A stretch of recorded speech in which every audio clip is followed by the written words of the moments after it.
This is some advanced level shit, and if you're not really ready for it, it's gonna sound weird. You can learn to enjoy pain. See, when I say pain, what comes to our 21st century kind of brain-rotting kind of minds? It's like, you want to stay away from it. You want to stay so far away from it. You don't want anything to do with it. You want to live life in comfort and luxury and ease. That's exactly what we do in the 21st century, right? We have everything. Amazon packages, Uber Eats, everything delivered to our fingertips. And it makes life a lot more easier. It makes a life a lot more straightforward. We don't have to go hunting anymore. We don't have to go to we don't even have to go to a supermarket anymore to go and get like bananas and beef and steak and stuff like that. People just bring it to your door. But instead of making us stronger, more productive, more efficient, what is it fueling? It's fueling depression, it's fueling apathy, it's fueling nihilism. And you see this everywhere in society, in politics, in schools, universities, everywhere. Nobody wants to be confrontational. Nobody wants to have any passion, any fire. It's all softcore politics these days. Don't offend anybody. Don't do this. Don't do that. Be nice.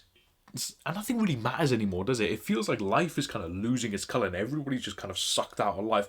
Everyone's like this kind of grey image walking. And it sounds like a dystopian movie.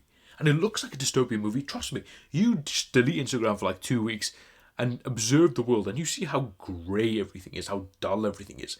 And yet, it is not a dystopian movie. It's our real lives. We're in the thick of it, but we don't realise it because we're right in the middle. But if you went back in time to even just the 1990s or 2000s, you brought someone from the 1990s or the 2000s back to 2025, they will look at the world around us and they'll be like, people are so weird. Why is it dystopian? This is the stuff that I read in like apocalypse books, post-apocalypse TV shows. This is what it shows. This dystopian society. Yet we're living in it. And that's why pain is so important. It snaps you out of that kind of illusion. It brings you back to reality, that numbness that you constantly feel. Pain is a sharp break in that. And it feels real.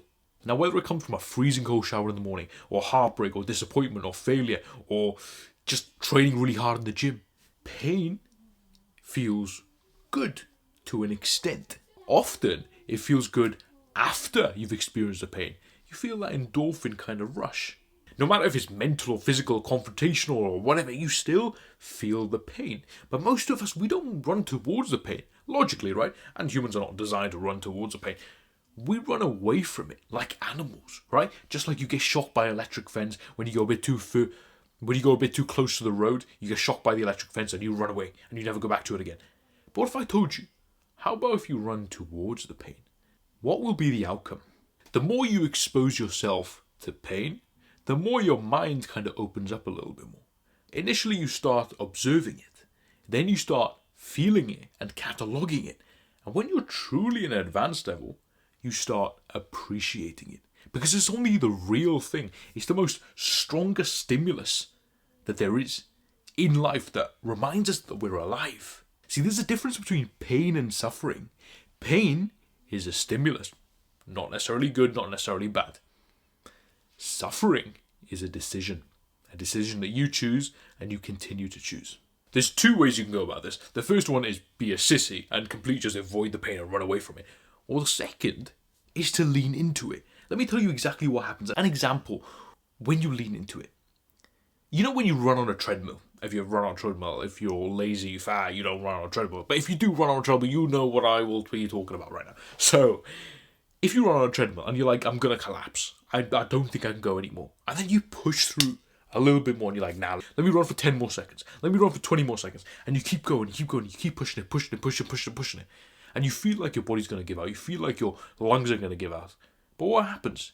And you keep going. And eventually, you get that runner's high, don't you? You get those endorphins pumping around your body.